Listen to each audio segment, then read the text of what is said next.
بسم اللہ الرحمن الرحیم۔ محترم سامعین و ناظرین، السلام علیکم ورحمۃ اللہ وبرکاتہ۔ امید ہے اللہ تعالیٰ کے فضل و کرم سے خیریت سے ہوں گے۔ اللہ تعالیٰ آپ کو، آپ کے اہل خانہ کو ہمیشہ اپنے حفظ و امان میں رکھے۔ ناظرین سامعین، کچھ عرصہ پہلے میں نے جناب محمد سلیم بٹ صاحب کا کڑوے گلاب سلسلے کا ولاگ، جو ان کی مختلف کتابوں کے میں لکھے مضامین سے لیا گیا تھا، شروع کیا تھا اور وہ اسے اختتام تک پہنچایا تھا، اور ان کی تقریباً 6 کتابوں کے تمام مضامین میں نے یوٹیوب چینل پر اپلوڈ کر دیے ہیں۔ تو اب ان کی ایک نئی، جناب محمد سلیم بٹ صاحب کی ایک نئی کتاب کا اب مجھے انتظار ہے۔ تو جب وہ آئے گی تو اس کے مضامین بھی ایک ایک کر کے میں آپ کی خدمت میں پیش کروں گا۔ تو آج میں اسی سلسلے کے کچھ ایسے مضامین جو انہوں نے ایک کالم کی صورت میں ملک کے ایک مشہور اخبار روزنامہ نوائے وقت میں اکثر لکھتے رہے ہیں، ان سے میں ان کالم کا اقتباس پیش کرتا ہوں۔ عنوان ہے تلخ شیریں حقائق۔ جسٹس ارشاد حسین خان ان چند نامی گرامی بڑے لوگوں میں سے ایک ہیں جنہوں نے عوامی ڈیلنگ، انتظامی امور، قانونی معاملات اور انصاف کے میدان میں خدمات سر انجام دیں۔ ارشاد حسن خان نے خود کو ایک بڑے دادا اور بڑے باپ کا بیٹا ہونے کے باوجود یتیم ہی گردانا اور زمین سے اٹھ کر آسمان کا ستارہ بن گئے۔ ساری عمر چھوٹے سے چھوٹے کام سے لے کر صدر پاکستان کے منصب تک اپنی محنت، لگن، جاں فشانی اور ایمانداری سے اپنے فرائض منصبی سر انجام دیے۔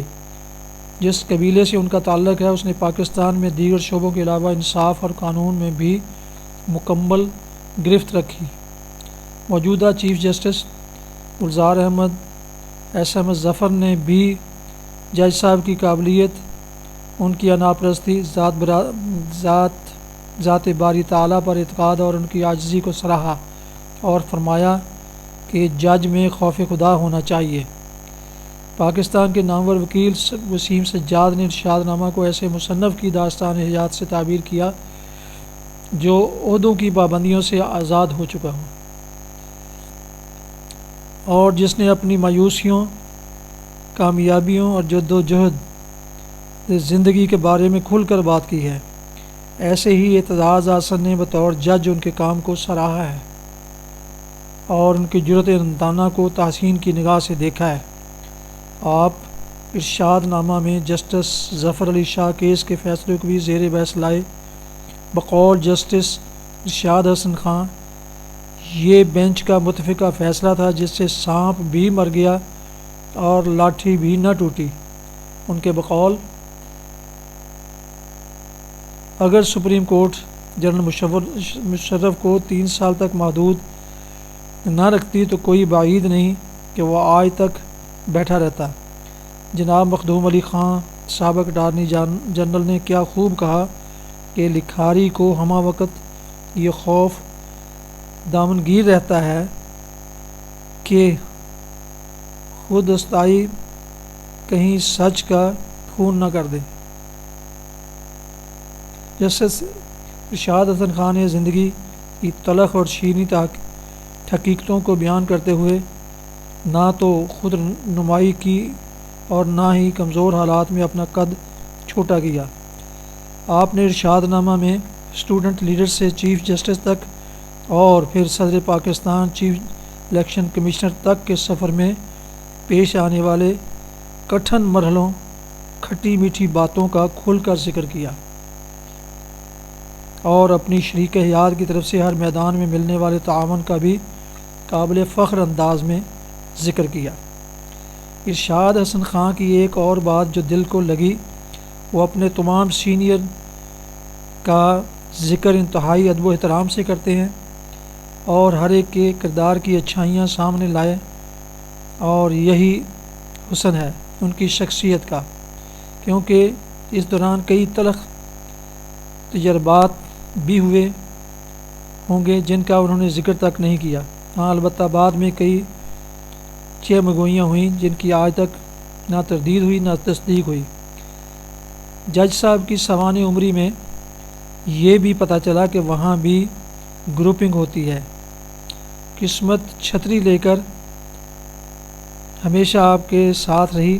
آپ نے شروع ہی سے سیرت رسول اللہ کو نمونہ زندگی بنایا اور اس سے رہنمائی لی۔ آپ قناعت اور شکر گزاری کو کبھی نہیں بھولے۔ آپ کو بیماری اور الجھنوں کی صورت میں گورے ڈاکٹر کا بتایا ہوا 100 واٹ کا نسخہ بہت کام آیا۔ گورنمنٹ کالج میں تعلیم کے دوران ان کے ایک شناسا نے جب انگریزی کے ایک پروفیسر سے بدتمیزی کی تو college principal professor Siraj uddin نے انہیں کالج بدر کر دیا۔ وزیر تعلیم خود چل کر لڑکے کی طرف سے معذرت کرنے آئے جو رد کر دی گئی۔ سردار محمد ظفر اللہ ایڈوکیٹ جو پارلیمانی سیکرٹری بھی تھے کالج کے خلاف رٹ دائر کر دی جو جسٹس ایس اے رحمان کے سامنے پیش ہوئی تو انہوں نے خارج کر دی اور یہ کہا کہ کون ہے جو کالج ایڈمنسٹریشن کے خلاف عدالت میں آئے۔ واہ کیا استاد تھے اور کیا جج۔ یہاں پر ارشاد حسن خان نے خلیفہ ہارون رشید کے بیٹے اور ان کے استاد کا ذکر بھی کیا۔ عزیز منشی اٹارنی جنرل کی صدر پاکستان سے قربت اور ان پر ان کی گرفت کا بھی ذکر کیا۔ آپ نے جنرل ضیاء الحق سے بھی اصولوں کی بنیاد پر اختلاف کیا جس کا جنرل ضیاء نے بار بار تذکرہ کیا لیکن رواداری اور اعلیٰ ظرفی کے پیش نظر کوئی گزند نہ پہنچائی۔ وزیر قانون وسیم سجاد کو ایک شریف النفس اور کھرے انسان پاتے ہیں۔ آپ نے اپنی حکمت عملی کی وجہ سے سپیڈی ٹرائل کورٹس کے راستے میں بھی بند باندھ دیا اور پھر مارشل لاء کے دور میں مولانا شاہ احمد نورانی، مولانا عبدالستار نیازی اور ملک اکبر ساکی کو 2 دفعہ حکومتی خواہش کے خلاف آزاد کرنا بھی مارشل لاء کے اندر اور امیر محمد خان کی گورنری میں جرأت بے باکی تھی۔ سیکرٹری قانون کے طور پر بھی وہ ہر اس بات پر اڑ جاتے اور دباؤ برداشت کرتے جو خلاف قانون ہوتی۔ فیڈرل جوڈیشل اکیڈمی کا قیام بھی آپ کی کاوشوں کا نتیجہ ہے۔ ججوں کے سٹیٹس کو فیڈرل سیکرٹریوں کے سٹیٹس کے برابر لانا بھی ان کے جہد مسلسل تھی۔ بینظیر کے دور میں جوناتھن کیس میں ریلوے بوگیوں کے مہیا کرنے کے کیس میں حکومت کی خواہش کے خلاف اتفاق فاؤنڈری کا مسئلہ حل کرنا بھی ایک جرأت مندانہ اقدام تھا۔ ان کے فیصلوں کو جس طرح پریس سراہتا ہے ان کی جھلکیاں بھی انہوں نے کتاب میں شامل کی ہیں۔ خاص طور پر سعید آسی صاحب کے ساتھ ان کا ذاتی لگاؤ اور ان کی زبردست کورٹ رپورٹنگ پر ان کو خراج تحسین پیش کرتے رہے۔ رہی بات خاندان کی تو انہوں نے اپنی مرحومہ بیوی کی وفا شوہری اور بچوں کی جس میں 2 بیٹیاں اور 1 بیٹا ہے کے کردار کو بھی قابل تعریف گردانا۔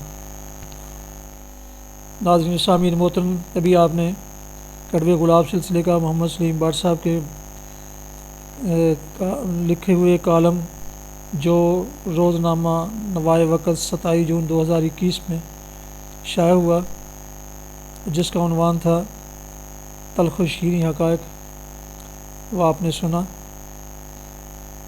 تو ایسے ہی انشاءاللہ میں ایک ایک کر کے ان کے جو کچھ مجھے اویلیبل ہیں ان کے کالم کے اقتباسات میں آپ کی خدمت میں پیش کرتا رہوں گا، اور یہ انتہائی دلچسپ اور معلوماتی ولاگز آپ کو انشاءاللہ ملتے رہیں گے۔